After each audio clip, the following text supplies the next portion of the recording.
Bene, siamo qua a parlare di Eden in fiamme, ma in realtà parlare di Eden in fiamme significa anche parlare di un progetto editoriale molto più vasto, che nasce come una trilogia e poi diventa una tetralogia.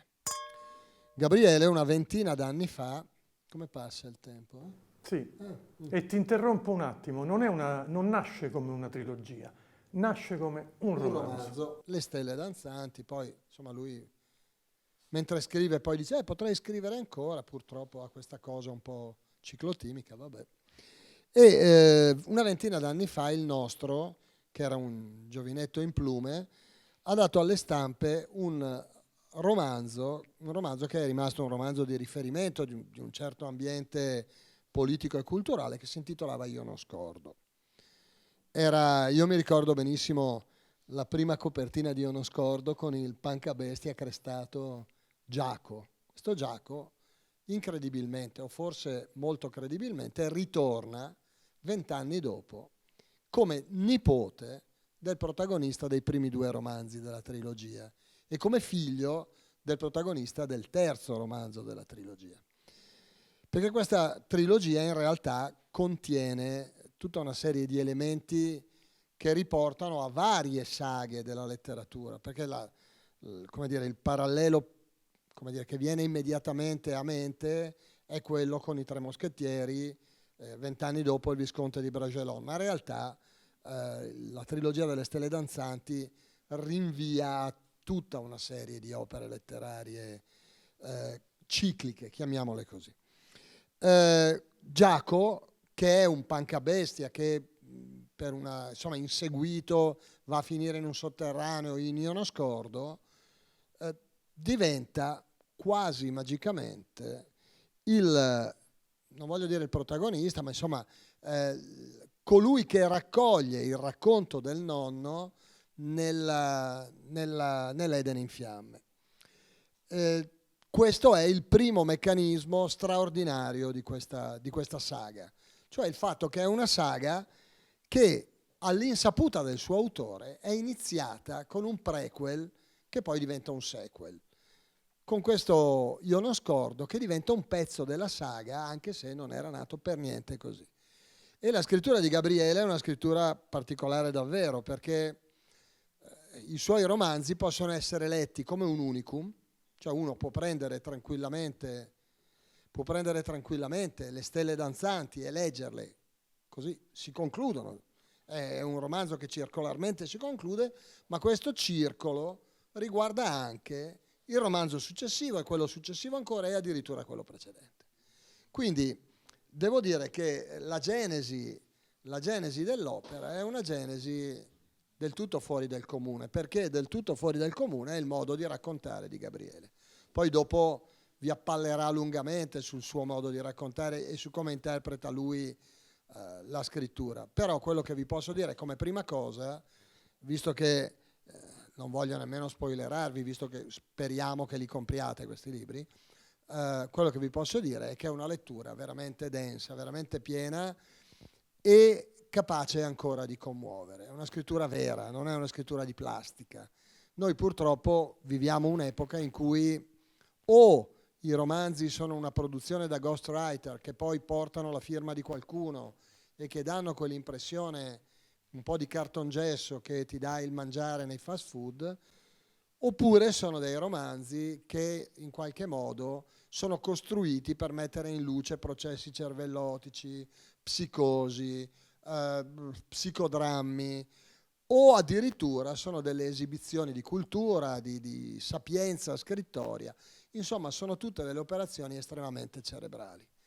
L'operazione invece che fa Gabriele quando scrive sta a questo modo di scrivere che oggi purtroppo va per la maggiore, come il dolce stil novo stava all'Amor Cortese. Cioè l'Amor Cortese intendo la poesia provenzale, quella franco-veneta e financo quella siciliana, era una poesia in cui chi scriveva, anziché voler raccontare un amore vero, raccontava un amore stereotipato, ma discuteva di questioni intellettuali o cerebrali riguardanti l'amore. Le tensioni erano semplicemente delle gare a vedere chi lo raccontava meglio, chi aveva ragione, chi dimostrava di aver ragione.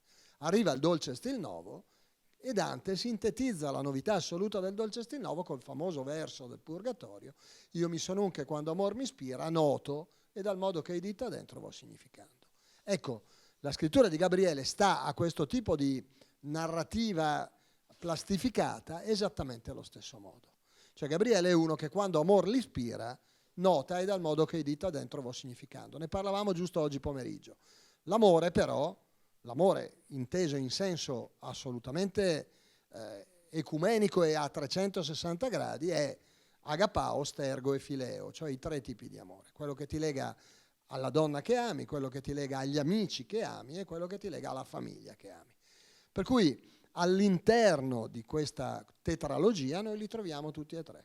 E mi viene da dire che proprio questo fa dell'operazione, scusate uso un termine brutto, ma insomma di questi 4 romanzi un'opera che esula, come dire, dalla modernità, è un tipo di epica, è un tipo di romanzo storico, è un tipo di narrazione che potrebbe essere stata scritta in qualunque momento. Per cui veramente siamo al cospetto, non lo dico soltanto perché siamo amici da tutta la vita, ma siamo al cospetto davvero di qualche cosa di straordinario. E voi non sapete quanto mi costi dirlo, perché ammettere che Gabriele ha fatto qualcosa di straordinario è una cosa che dico, perché non l'ho fatto io? Non l'ho fatto io perché non sono capace. Lui invece è molto bravo e molto capace.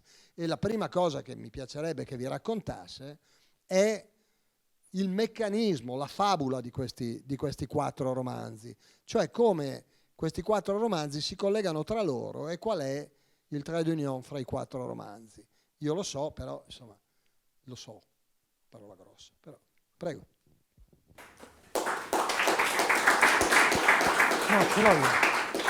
Ce l'ho.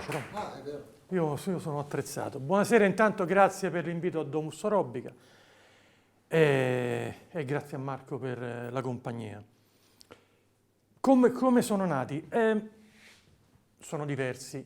Io non scordo che a livello temporale, proprio come scansione di tempo storico, è il 4, invece è nato per primo, e è nato come romanzo per raccontare, perché avevo bisogno e voglia di raccontare i miei anni di piombo, i nostri anni di piombo, senza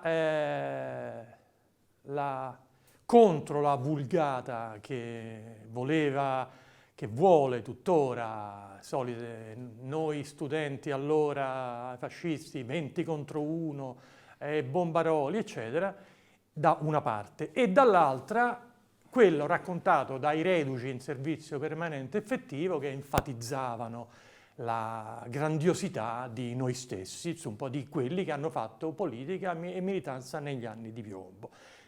E secondo me falsata tutte e 2 le cose. E tant'è vero che nel romanzo che ho raccontato, Io non scordo, nella storia che ho raccontato in Io non scordo, non troverete, come non troverete in nessuno dei miei romanzi, le motivazioni, l'analisi politica, sociologica, ideologica di quelle scelte, delle scelte fatte da quei ragazzi.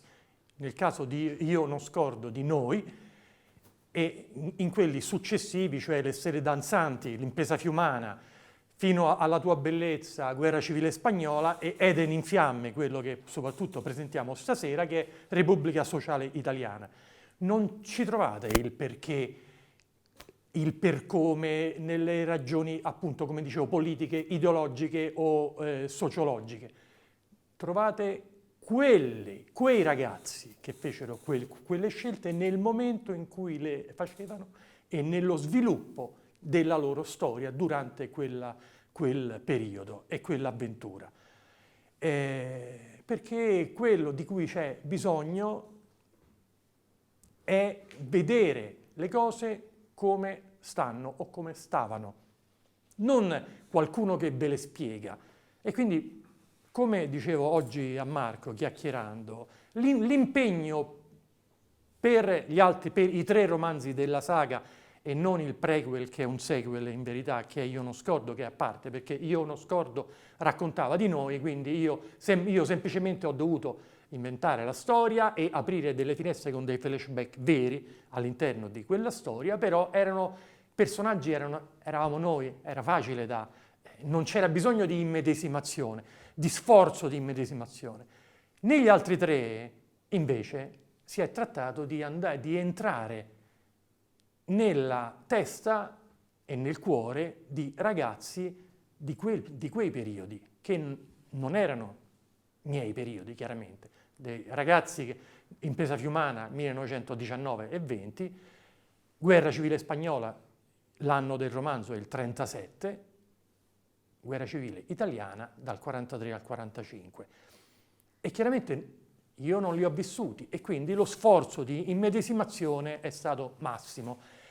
E non è così semplice, perché uno scrive un romanzo storico e si documenta, lo sforzo di documentarsi. No, quello è facile, ti fai il culo e studi e sai quello che è successo e sai come è successo. Però lo sai comunque con la testa tua, non è un saggio. Tu devi immedesimarti in quei ragazzi e immedesimarti con la testa loro, con gli occhi loro e con le conoscenze loro. Cioè la maggior parte dei romanzi che raccontano, dei romanzi storici, tanto più di questo periodo che stiamo affrontando stasera con Eden in fiamme, cioè la guerra civile italiana, sono tutti o quasi tutti affrontati col punto di vista comunque filtrato dalle conoscenze dell'autore, che è un tradimento per quei protagonisti, perché non è possibile raccontare in pura realtà e verità e onestà quello che facevano quei ragazzi in quel periodo, quei personaggi in quei periodi, con le conoscenze che ha l'autore, che è cosa invece purtroppo, compiendo un tradimento terribile nei confronti del racconto, normalmente nei romanzi storici viene fatto. E per questo trovate, tanto per fare l'esempio più banale, gli antichi romani che si preoccupano di non apparire farfallone agli occhi della moglie, che è un comportamento attuale chiaramente, ma nell'antica Roma non se lo sognavano nemmeno. È un portare in modi nostri. Allora, questo qui è l'esempio estremo, ma lo stesso è per dover raccontare i combattenti della Repubblica Sociale con le conoscenze nostre, cioè o andare magari scritto, diciamo così, tra virgolette, da destra, andare a cercare delle giustificazioni sulle leggi razziali, oppure comunque a far vedere un amico ebreo dei protagonisti per farli apparire onesti come magari erano davvero, però è un filtro che ti fai tu, autore, rispetto a quegli anni. In quegli anni non ci pensavano proprio. Non era un problema da dover mettere in una storia, per fare un esempio. Quindi lo sforzo maggiore è stato l'immedesimazione totale in quegli anni, tanto da riuscire tuttora difficile uscire. Dopo che sono stato per 3 anni almeno immerso nel 43-45, uscirne è una cosa difficile, perché è non mi ricordo come si dice in termini psicologici, è un transfert totale. Però ritengo di essere riuscito a guardare quel tempo, quel mondo e quelle scelte con gli occhi davvero di ragazzi di quel periodo. Aiutato in parte da, Marco diceva, anche storia familiare. Mio padre era un sergente del reggimento Folgore, qui al nord. Racconti suoi non li ho avuti in maniera così dettagliata, perché è morto quando avevo 26 anni, purtroppo, più o meno all'età mia di adesso. E quello che lui voleva raccontarci, ogni tanto lo ascoltavo con piacere, interesse e affascinato, però se lui voleva ogni tanto io ascoltavo, ma non avevo lui non era il tipo da parlare e rompere le scatole, tutt'altro.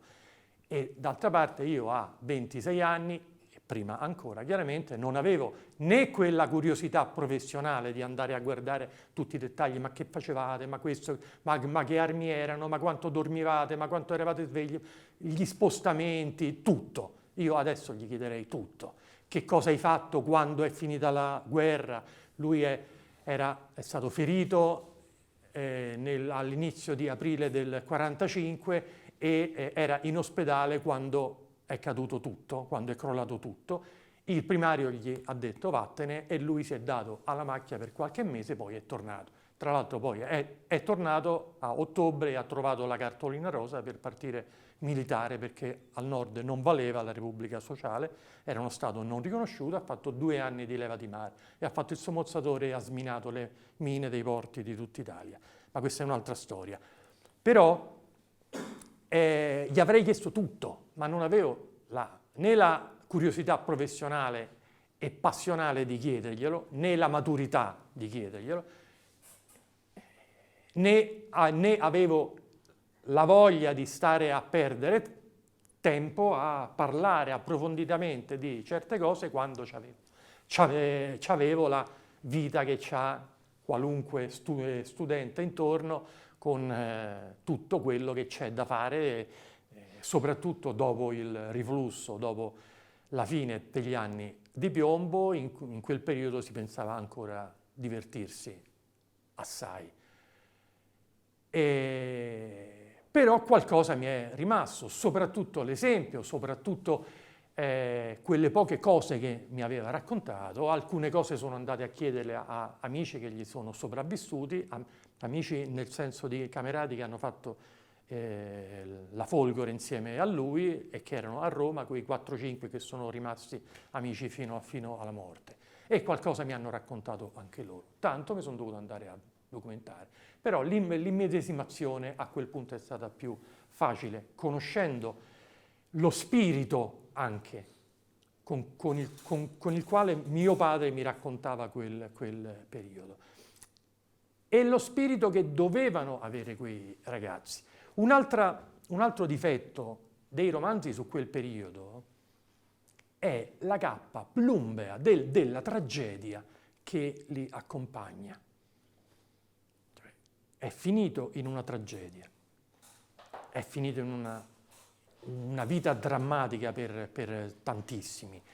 È stato un periodo, tutto quello della Repubblica Sociale, senza speranza chiaramente, però, ecco, un esempio classico di quello che vi dico è A cercare la bella morte di Mazzantini, che è probabilmente il libro più bello su quella storia.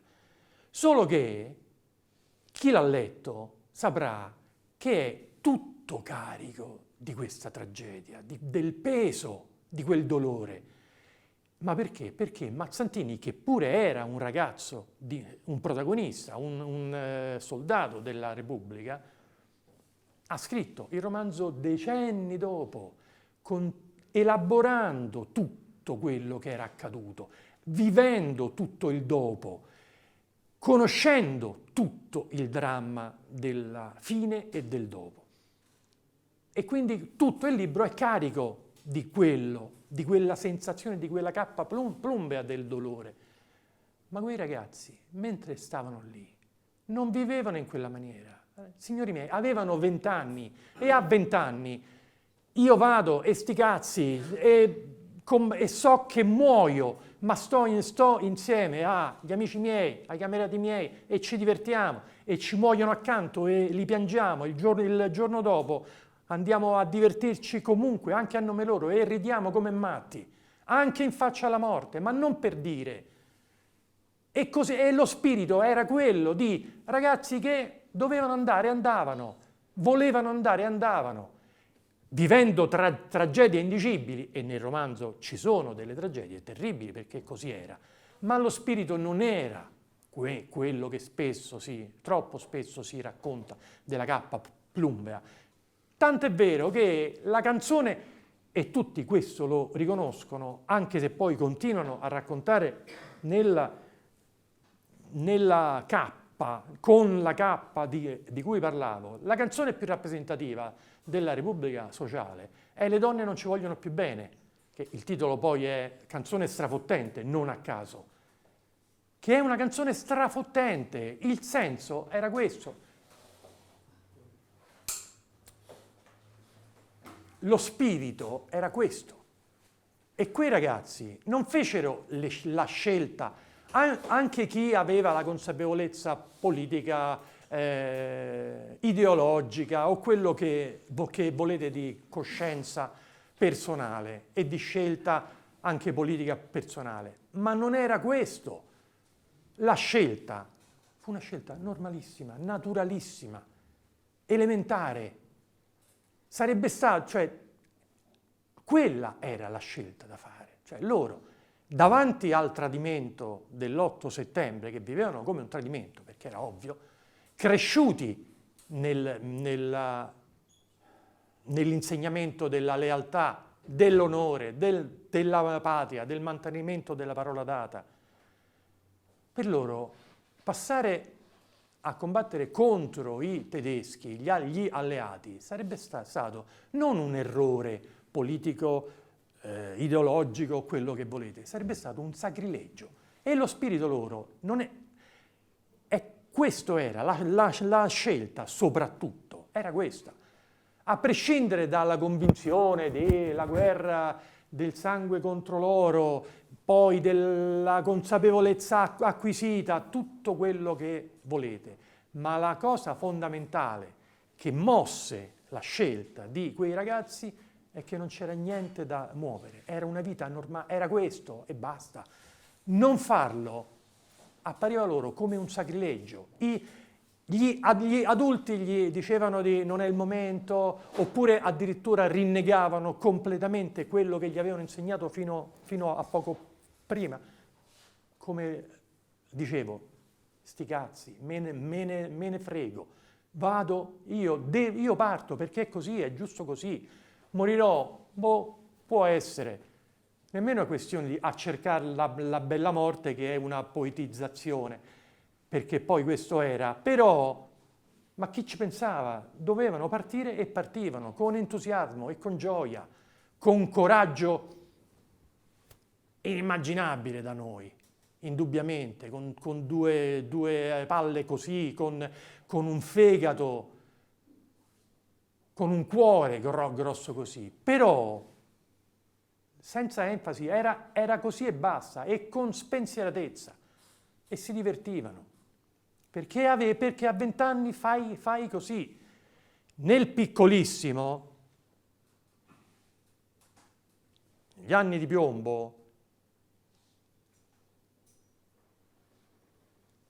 c'è stato chi lo ha raccontato anche in un film con pianti, ma perché a noi, quei ragazzi, i nostri sono morti, e pianti. Ma non era così, ti morivano accanto. E io sono stato segnato personalmente, in senso emotivo, difficile da superare, non dico di no, ma contemporaneamente ci si divertiva con tutti i morti, con tutti gli arrestati. Lo spirito non può essere altrimenti, perché a 16 anni, a 18 anni, a 20 anni non lo vivi in quella maniera. Non è così. E quindi lo spirito che ritrovate in Eden in fiamme è questo, con tragedie, preparatevi alle tragedie, ma amicizia, grandissima amicizia, amore, grandissimo amore, perché come diceva Marco, sono i 3 tipi di amore, cosa che io da ignorante non sapevo e che lui mi ha spiegato. Sono qui per questo. E che è l'amore per l'amata o l'amato, nel caso delle tante ausiliarie che partirono, ragazze che si arruolavano nel SAF, comunque lasciavano magari un fidanzato se ce l'avevano, le più erano giovanissime e potevano avere degli amori così, ma in ogni caso l'amato, gli amici amati e la famiglia amata e la patria amata che racchiude il tutto. Quindi sono sicuramente romanzi d'amore e ce ne troverete tantissimo, anche quello più elementare, ovviamente, tanto più in Le Stelle Danzanti che ce n'era a pacchi, ovviamente perché era anche uno spirito diverso, cioè un momento completamente diverso. Sì, la considerazione che mi viene da fare ripensando ai 3 romanzi e poi anche a Io non scordo è che i protagonisti sono sempre dei ventenni, sono sempre dei giovani che fanno delle scelte, dei ragazzi del 99, Marco e Giulio, che si conoscono nel 1918 sul Monte Grappa, Giunio, Alfredo, cioè gli amici di Roma, che sono quelli che decidono insieme di aderire alla Repubblica, hanno anche loro 20 anni. Giaco, anche lui, è un ventenne. Eppure la cosa che secondo me viene fuori di più è che questi ventenni sono degli uomini. Cioè sono degli uomini senza le incrostazioni, le infrastrutture, senza la sporcizia che un po' alla volta durante la vita ti si accumula addosso. Sono puri. Ecco, questa io trovo sia una cosa eccezionale di questi personaggi, che sono dei personaggi di una straordinaria purezza e che la loro scelta, che è una scelta istintiva, anche perché è una scelta di amicizia, uno dice andiamo e gli altri vanno, è una scelta ingenua, è una scelta pura e alla fine è la scelta più bella. Cioè è una scelta superiore per intensità e anche per lucidità rispetto alle scelte che si fanno per calcolo, per tattica, per ottenere qualche cosa. Cioè sono delle storie di ragazzi che fanno il loro dovere, che fanno la loro vita, che si innamorano, alcuni di loro muoiono, che lottano, che si divertono, che a volte bevono, che fanno casino, che obbediscono e disobbediscono, ma che lo fanno sempre con una straordinaria purezza. Una purezza, mi viene in mente un paragone con i ragazzi della Via Pal, quel tipo di purezza, con la differenza che qua non c'è la segheria e il casotto di Iano, ma c'è una guerra vera. Cioè sono dei ragazzi che a 20 anni, cioè l'età in cui i nostri figli sono ancora vezzeggiati, coccolati, protetti, andavano a combattere sul Grappa, andavano a combattere nella guerra civile spagnola, andavano a combattere nella serva di Tarnova, fuori Gorizia, per difendere il confine orientale. La storia passa attraverso questi romanzi e non solo la storia nota, ma anche la storia ignota, penso a Io non scordo, passa attraverso questi romanzi senza in qualche modo inquinarli, cioè senza dare a questi romanzi un'impronta eccessivamente storica, eccessivamente erudita. Io lo so perché in qualche modo ho assistito alla gestazione di queste opere di Gabriele. Lui ci ha lavorato, ci ha studiato, è andato a vedere i particolari, ma è una cosa che è servita per ricreare un mondo, non per mettere il particolare del prende la Breda calibro 7,62 la punta, cioè non quel genere di romanzo storico e nemmeno il romanzo educativo, cioè quello in cui, ne parlavamo proprio oggi, quello in cui i personaggi sono dei pupazzetti che devono rappresentare qualche cosa, non sono dei personaggi simbolo. Secondo me una delle cose più belle del modo di scrivere di Gabriele è che i suoi personaggi paiono vivere di una vita loro, paiono a un certo punto staccarsi dalle corde del marionettista scrittore e vanno per conto loro. Sono tanti Pinocchi che diventano burattini senza fili, che vanno per conto loro. E questo dà loro un'impronta straordinaria di verità e di, come posso dire, di bellezza. Ecco, mi viene in mente il termine bellezza, perché questa loro realtà e questa loro purezza li rende straordinariamente belli. Belli al punto che diventano invidiabili, che leggendo ti viene voglia di dire mi piacerebbe essere uno di loro, cosa che in un certo senso succede nella lettura, per esempio quando da giovane, giovanissimo, leggi Tre Moschettieri e ti piacerebbe essere anche te D'Artagnan, unirti a in queste avventure. Ecco, la sensazione è quella ed è una sensazione che solo la grande narrativa d'avventura ti dà, cioè un libro scadente, un libro meschino non ti dà questa sensazione. Detto questo, Gabriele, noi abbiamo parlato più volte, insomma, di questa trilogia, ma io ti vorrei chiedere una cosa che non ti ho mai chiesto. Vuoi parlare un po' delle donne della trilogia?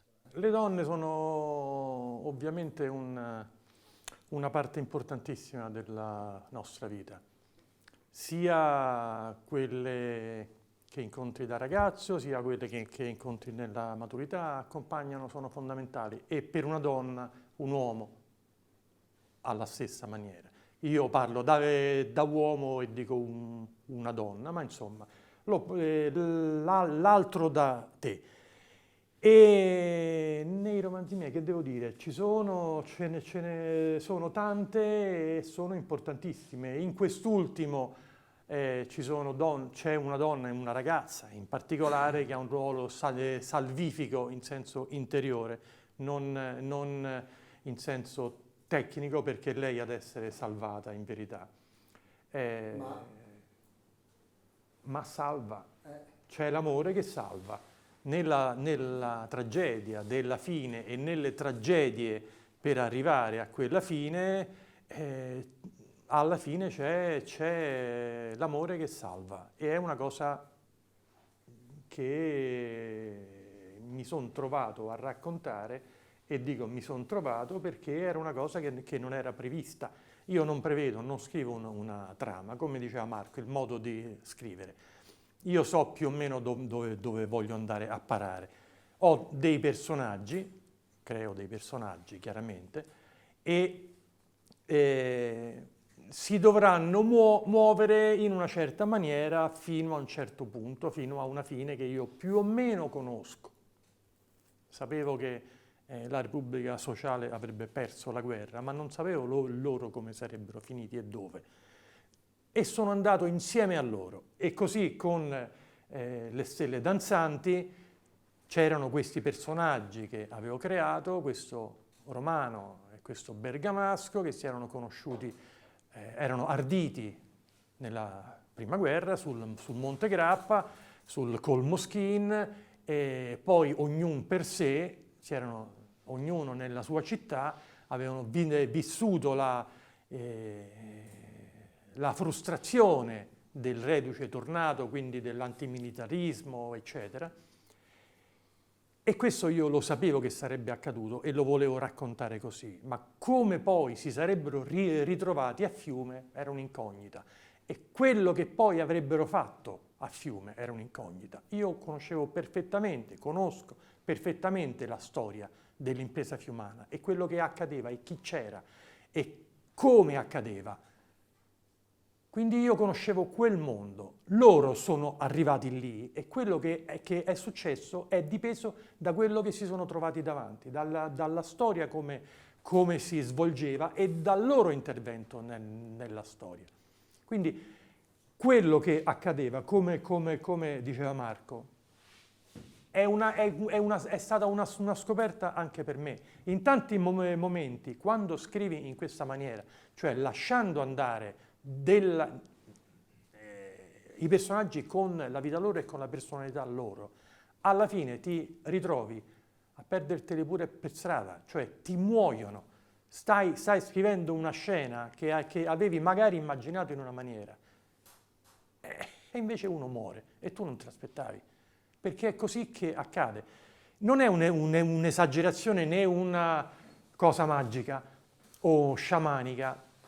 Per fare un esempio che cito sempre, perché è una storia che conoscono più o meno tutti, o per averla letta o per averla vista al cinema, cioè Il Signore degli Anelli di Tolkien.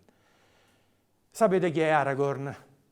Bene, il re cantato dalle leggende, cioè quello destinato a diventare re, che diventerà il re della Terra di Mezzo. Il personaggio non esisteva. Tolkien, e lo racconta in una lettera,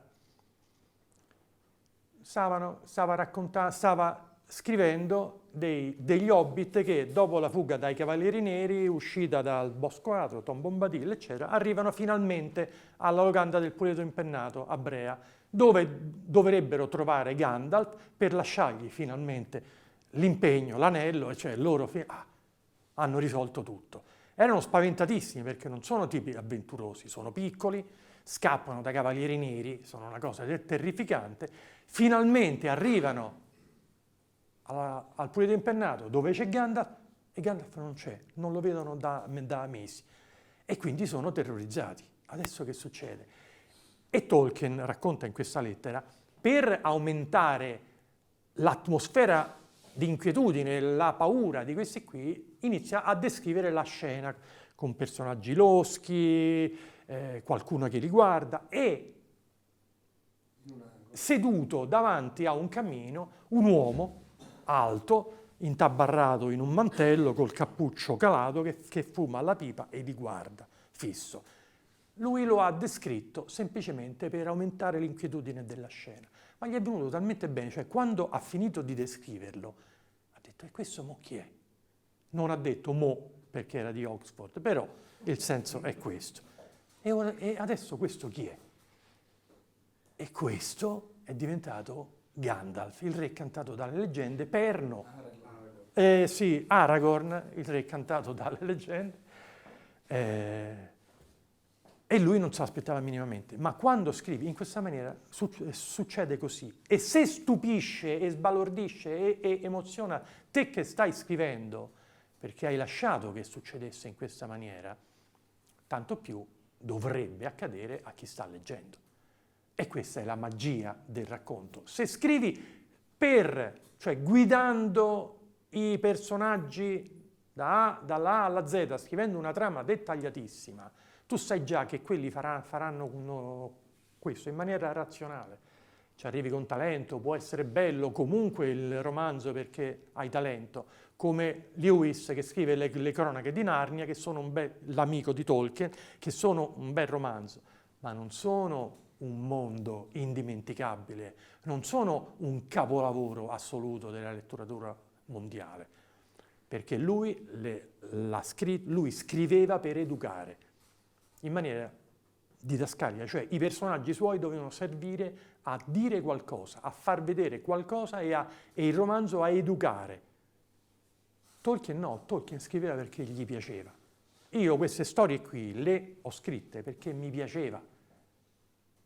Quando decido di scrivere un romanzo è perché mi trovo a vedere una storia, a leggere qualcosa o a avere una fantasia su qualcosa e dire cazzo quanto mi piacerebbe starci, vorrei starci io e mi ci faccio il film, lo scrivo.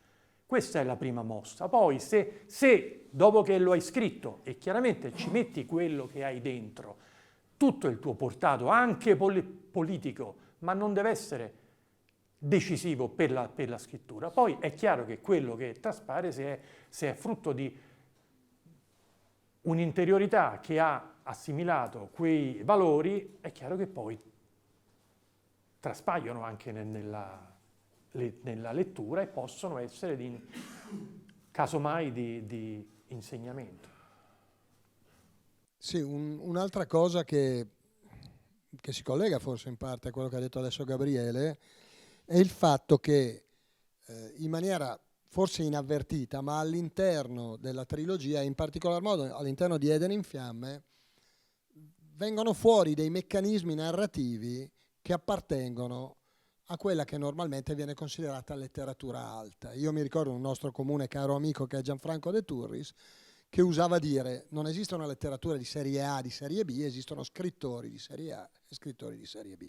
Lui faceva riferimento alla fantasy, alla fantascienza, a questi generi che vengono un po' considerati dei sottogeneri. Insomma, in generale in Italia, data una sorta di egemonia del neorealismo nel secondo dopoguerra e più in generale di una letteratura realistica, la letteratura fantastica, pur con prove d'autore straordinarie, Buzzati, Landolfi e così via, è stata un po' messa in un angolo. Mi viene in mente il fatto, hai accennato al ruolo salvifico della donna.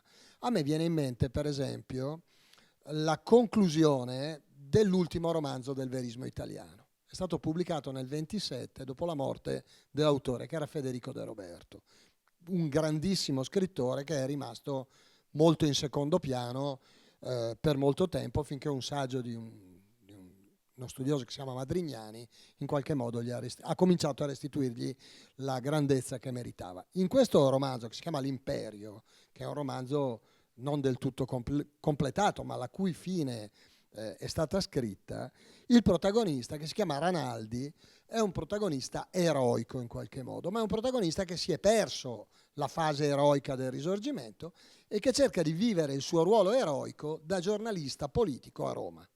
Siamo negli anni di Crispi e Giolitti. Ranaldi arriva a Roma convinto che lì, che nel Parlamento del Regno d'Italia, si forgi la grandezza dell'Italia, che le battaglie risorgimentali proseguano lì. Arriva lì e scopre un verminaio, scopre che quelli che nell'aula si scannano uno contro l'altro vanno in realtà a prostitute insieme, cioè è una delusione totale. E ritorna, dopo più di 20 anni di questa carriera, ormai famoso, ritorna nella natia Salerno, deciso a suicidarsi, a farla finita. Lo riscatta e lo salva una ragazzina figlia di un amico del padre, una ragazza di 18 anni, e l'ultima frase del romanzo è, lui si rivolge al padre e dice vi prego di chiedere la mano della figlia del vostro amico, e lì si conclude il romanzo.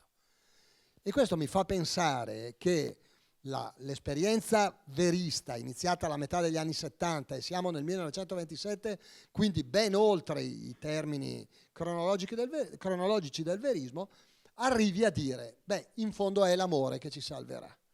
Ora, te la giro proprio rapidissimamente, basandoci su Eden in fiamme, è l'amore che ci salverà? Non lo so. Vabbè, grazie. D'accordo, è andata bene. Scusate, io lo trovo, è meraviglioso, perché quando non beve lui è così. Poi gli dai 2 birre, no, certo, l'amore ci salverà tantissimo. Vabbè, parliamo ancora di... Senti, la guerra civile qua viene vista sostanzialmente da 2 profili. Quello della scelta, cioè i ragazzi sono a Roma e devono decidere il da farsi, e la selva di Tarnova, vabbè, insomma, il fronte di Tolmino, chiamiamolo così, insomma, che è il posto in cui le forze della Repubblica Sociale hanno avuto i combattimenti, diciamo, di tipo tradizionale più forti, più intensi. Penso al Lupo, al Mussolini e così via. Senti, non ti sembra che in mezzo manchi un pezzo? Cioè che, insomma, che ci sia l'inizio e ci sia l'epilogo, a meno che sia il Piemonte, forse, la parte di mezzo. Ti chiedo.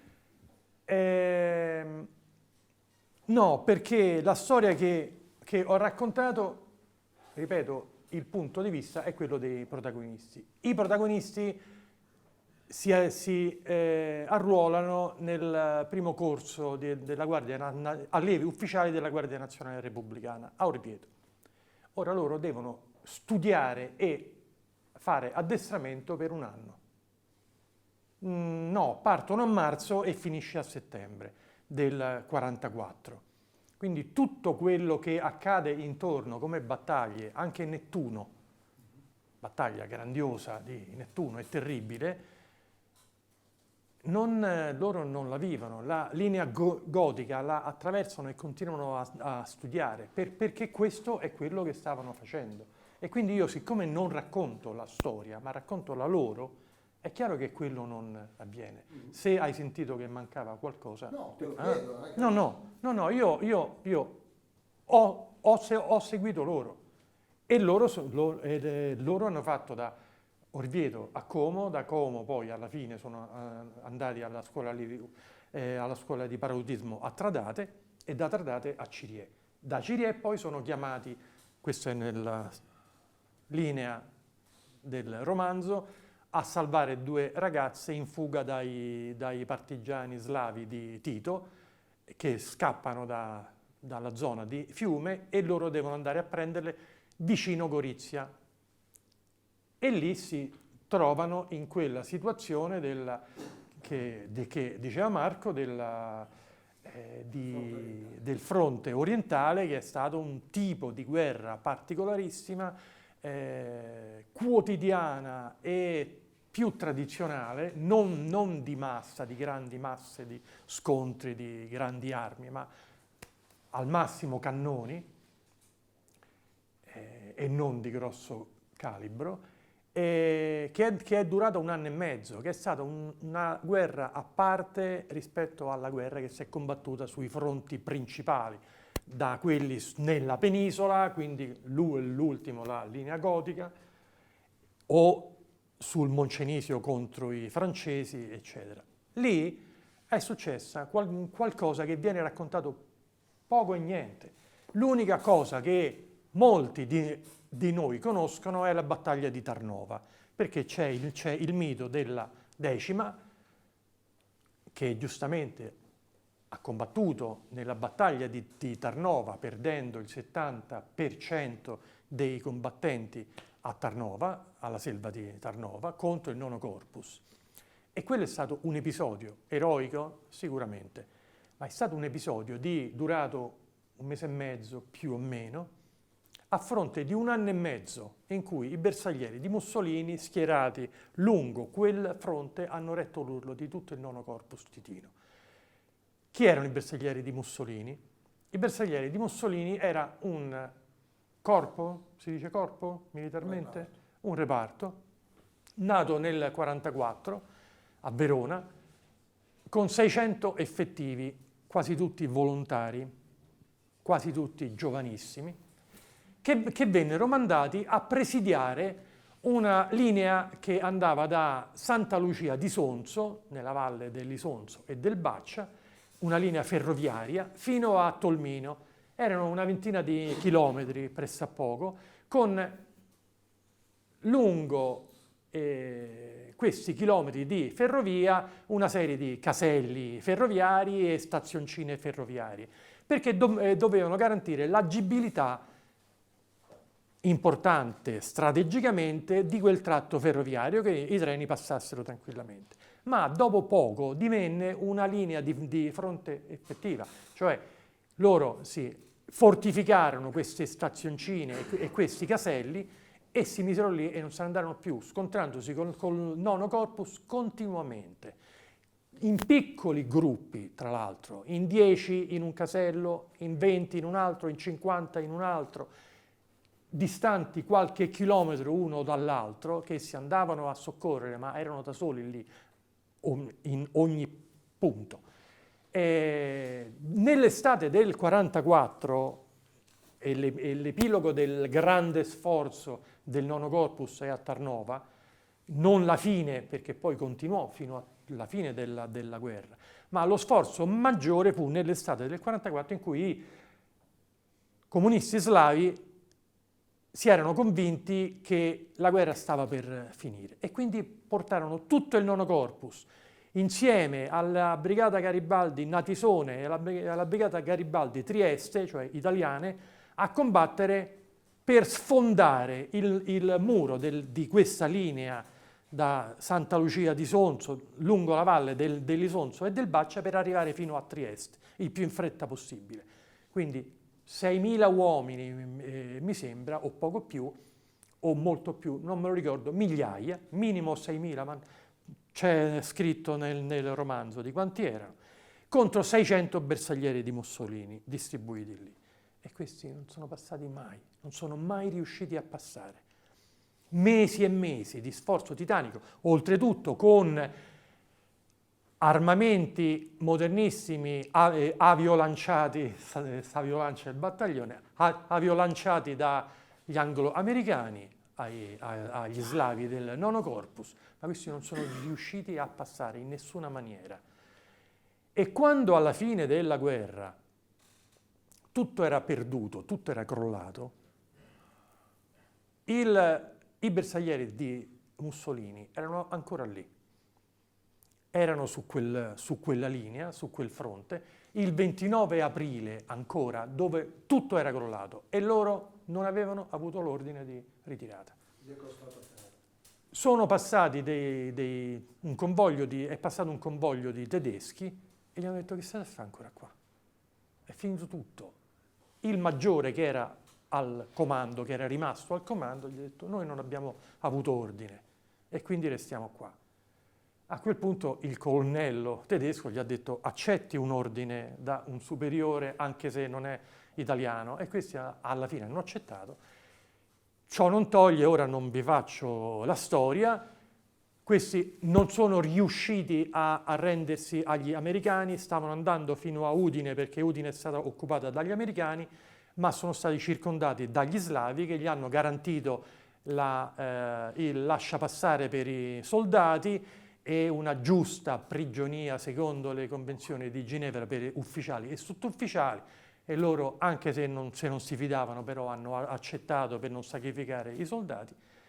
Ovviamente immediatamente gli slavi hanno scannato tutti gli ufficiali e sottufficiali, hanno spogliato i soldati e se li sono portati a piedi fino al campo della morte di Borovniz, e lì è iniziato un periodo che definire infernale è poco. E questo è raccontare questi ragazzi è stata una cosa di cui, a prescindere dalla qualità del romanzo, che mi rende orgoglioso, perché io ho ricordato il sacrificio di questi davanti ai quali tutti dovrebbero levarsi il cappello. Sì, aggiungo due particolari. Delle foto molto famose sui campi di prigionia, in questo caso non Borovniz, ma Škofja-Loka. No, Borovniz. No, quello di cui parlo io è Škofja-Loka. Nel giugno del 46 vengono liberati 3 o 4 bersaglieri del Mussolini, che sono quelli di quelle foto famosissime in cui si vedono questi soldati italiani nudi. E sono nel coso, No, fanno parte tutte quelle foto che hai visto, fanno parte del dossier del nonno di Carla, che era ufficiale medico, e che è stato pubblicato, l'abbiamo pubblicato per la prima volta a settembre con la rivista Dalmata, dell'Associazione Nazionale Dalmata, dove c'è tutto il dossier. Questi soldati, che sono poi morti, alcuni di loro sono morti poco dopo, provenivano appunto dal battaglione Mussolini. E sono delle immagini che io uso spesso quando parlo degli olocausti, per far vedere come le immagini possono imbrogliare, dicendo: se io ve la faccio vedere non vi dico niente, siete sicuri siano ebrei in un campo di sterminio, invece questi sono bersaglieri italiani. La seconda cosa che mi viene da ricordare è che questi bersaglieri erano fisicamente i figli di quelli che avevano combattuto nel 15-18, ma si sentivano eredi di quelli che hanno combattuto nel 15-18, perché Santa Lucia e Santa Maria di Tolmino erano il nostro punto più avanzato nella cosiddetta testa di ponte di Tolmino, tant'è che si cantava: sulla destra Isonzo ci sta Santa Lucia, se stanco sei di vivere ti mostrerò la via.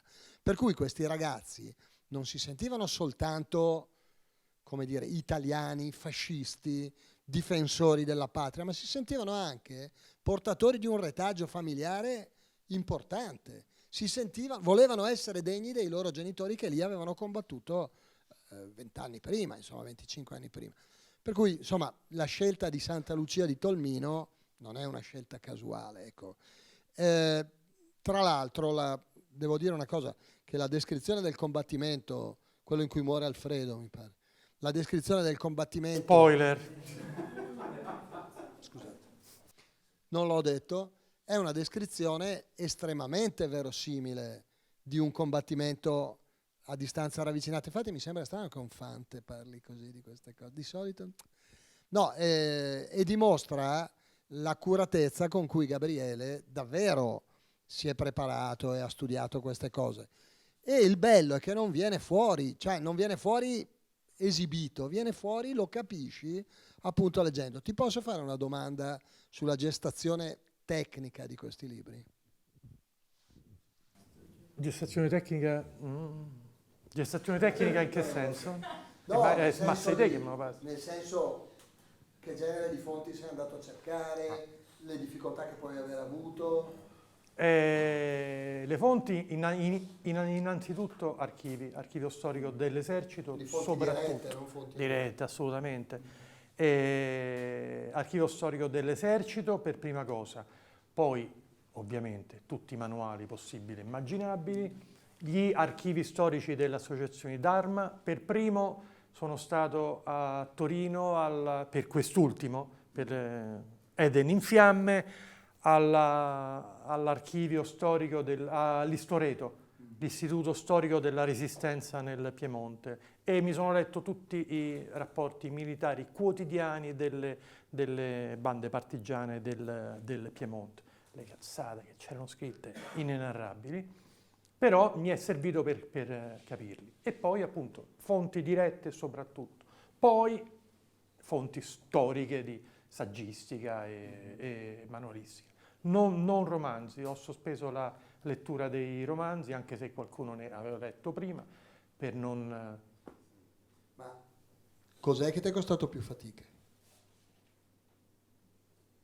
L'immedesimazione, no? Cioè, l'operazione secondo te più complessa nella tua scrittura è quella di cercare di guardare il mondo con gli occhi dei protagonisti. Più impegnativa, non è complessa perché so come si fa e quindi mi riesce abbastanza, però più impegnativa. Ma quello si tratta di studiare. Sulla questione sui combattimenti corpo a corpo o come dicevi lì a Santa Lucia, quindi di piccole squadre che si contrappongono, eccetera. Lì conta la preparazione di studio militare, chiaramente, che ho fatto dei tipi di armi che si usavano e di citazioni di episodi. Sullo spirito e sull'esperienza personale, che non cambia se si tratta di stare a mani nude o no. Lo spirito con cui ci si avvicina e si combatte una battaglia, che sia una scazzottata, una sprangata o una battaglia vera, lo spirito è quello. Uh-huh. E ti dirò di più per farti un esempio. Un romanzo che ho scritto, che è tolkieniano, Il Regno Nascosto, racconta di nani quindi e di uomini. La parte finale l'ho firmato a quattro mani con un mio amico scrittore, perché l'avevo scritto io, ma non avevo il tempo perché in quel periodo stavo scrivendo Io non scordo, questa era una cosa che avevo scritto giovanile, però volevo finirlo perché stava per uscire il primo film della trilogia di Peter Jackson sul Signore degli Anelli, quindi volevo pubblicare il libro di ambientazione tolkieniana, anche se ambientato un'era dopo, però per cavalcare il successo prevedibile che poi infatti come è avvenuto per il film, non per il libro. Però quindi ho deciso di finirlo in due, gli ho detto finiscilo tu, la battaglia finale scrivila tu. Lui l'ha rivisto tutto e poi l'ho rivisto io, è un modo di scrivere a ping pong, diciamo, però la battaglia finale l'aveva fatta tutta lui e io l'ho presa e l'ho strappata e l'ho riscritta completamente, perché lui, pur essendo militare, lui non aveva, ovviamente fatto guerre perché era militare normale, tempo di pace. Dell'aviazione immagino. Sì. Ma non aveva fatto militanza in periodi difficili, non si era mai trovato in uno scontro. E tutto quello che raccontava dello spirito con cui si avvicinavano a quella battaglia finale e durante la battaglia non aveva senso proprio perché non si era immedesimato, non aveva vissuto gli mancava qualcosa. E quindi mi è stato facile immedesimarmi nel tipo di allarmi, di scontro, di situazione, anche se con armi completamente diverse, chiaramente. Sì, ecco, l'ultima cosa, poi dopo semmai passiamo alle domande. Mentre Le stelle danzanti e Fino alla tua bellezza sono dei romanzi in cui si raccontano delle cose, tu racconti delle cose al lettore, in Eden in fiamme c'è uno che racconta ai giovani, un ottantenne che racconta ai nipoti, al nipote e alla fidanzata del nipote. In che modo hai risolto, diciamo, questo snodo narrativo, cioè il fatto che si tratta della narrazione fatta da un vecchio a dei giovani? Semplicemente, allora, la storia del romanzo è, in pratica ci sono questi ragazzi, c'è questo vecchio che ha 80 anni, mi serviva uno ancora abbastanza energico e lucido, quindi un ottantenne, e poi casualmente era nel 79, perché aveva 80 anni nel 79, Giulio, il protagonista delle Stelle Danzanti, eccetera. Essendo del 79 è capitato che il nipote è il protagonista di Uno scordo. E quindi si sfiora anche quello che succede in quei giorni, negli anni di piombo, appunto. Però come ho risolto? Che lui racconta, loro vanno da lui perché la ragazza di Giacomo ha avuto un battibecco in classe e vuole presentare una tesina, in pratica, una controdeduzione sulla Repubblica Sociale. E Giacomo le dice: andiamo a chiedere a mio nonno, che ci stava e lo sapeva, perché il padre era morto l'anno prima, che è il vero protagonista di Eden in fiamme. Il nonno gli dice: d'accordo, racconto, anche se inizialmente non vuole, però racconta. E lo racconta come fosse un romanzo, per renderlo più comprensibile nello spirito. E quindi ho risolto così. Lui non lo scrive, non racconta, perché si basa anche sul diario del figlio, e quindi lui ne fa un purpurì e lo racconta come fosse un romanzo. E quindi di qui il fatto che è scritto in terza persona. Ok, quindi la soluzione narrativa è questa. Bene, io onestamente altre domande non ne ho, però immagino che voi ne abbiate. Alla luce comunque dell'esperienza comunque degli anni di piombo che avete vissuto, e anche su questa operazione che hai fatto per entrare in quello che provavano i ragazzi durante la Repubblica Sociale, eccetera. Secondo te è più facile fare quel tipo di scelte in quel tipo cioè una scelta, diciamo, militante, una scelta di schierarsi in un certo tipo di contesti, quello degli anni di piombo, quello della guerra civile, o è più difficile in un mondo apatico come quello di oggi? No, ce l'ho. Guarda, è una domanda che è il contrario di quello che mi chiedono, perché la tua è una domanda retorica, nel senso, giustamente, nel senso che ti ritrovi a doverti scontrare, a dover entrare a scuola quando non ti vogliono far entrare, e ti schieri, ti incazzi, ci si deve difendere perché ti vengono a bruciare casa, eccetera, e quindi fai squadra e gliela bruci te magari. E certo, è più facile, è più difficile, infinitamente più difficile, ma è più immediato, perché è la prova che ti mette alla prova. Momenti come questi è come la terza prova di Codreanu. Cornelio Zelea Codreanu, il comandante della Guardia di Ferro rumena, aveva elencato 3 prove per diventare uomini nuovi e le aveva simboleggiate con la montagna della sofferenza, il bosco delle fiere selvagge e la palude dello sconforto, dove la montagna della sofferenza è la lotta quotidiana, politica anche, e l'unica maniera per arrivare in cima è la comunità, cioè aiutarti l'un l'altro, quando uno sta scivolando lo tieni e viceversa tu aiuterai quello che ti aveva aiutato. Arrivati alla cima, comunque, essendoti impegnato e comunque avendo scelto di impegnarti, troverai sempre da attraversare un bosco pieno di nemici, di fiere selvagge, che sono anche quelle tue stesse, cioè la grande guerra santa, la differenza tra grande e piccola guerra santa, cioè la più grande è quella contro i tuoi demoni, no? In ogni caso dovrai trovarli e penserai a quelli che sono caduti e riuscirai a attraversarli.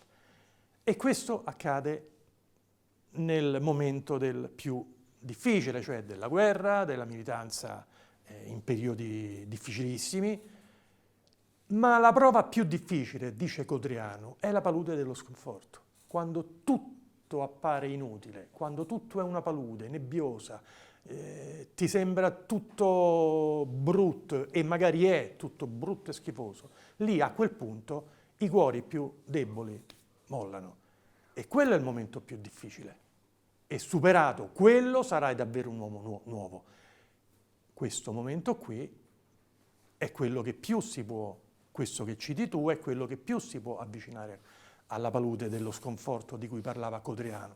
E quindi sì, è molto più difficile. Quindi è tanto onorevole che ragazzi si vogliano impegnare anche se non hanno un rischio immediato da sopportare e a cui ribattere. Allora, prima Marco ti ha chiesto dei personaggi femminili, quindi tu hai glissato. Stasera si è dato tanta importanza al nipote di Giulio. In realtà nel romanzo è molto molto nebuloso, perché è la fidanzata la vera protagonista, che non a caso ha un nome molto simile a quello di Giulio. C'è una motivazione per questo e poi è l'unico personaggio che alla fine non è finito nel romanzo, cioè l'unica che ha uno sbocco. Potrebbe essere il quinto romanzo, quello su Giulia? No, non lo so, non è previsto, dipende sempre da come vengono a parlarmi. Potrebbe anche essere che nel periodo del dopoguerra, ma per ora non ho, per me, in cuor mio, per ora è finito assolutamente. E abbiamo parlato più di Giacomo che non di Giulia, che è quella che domanda, è quella che chiede, perché per il collegamento con Io non scordo. E il nome no, è casuale, perché è un nome più letterario, Giulia, mi piace, e quindi l'ho usato anche altre volte. Intanto ringrazio Gabriele e fategli un bel applauso. È stato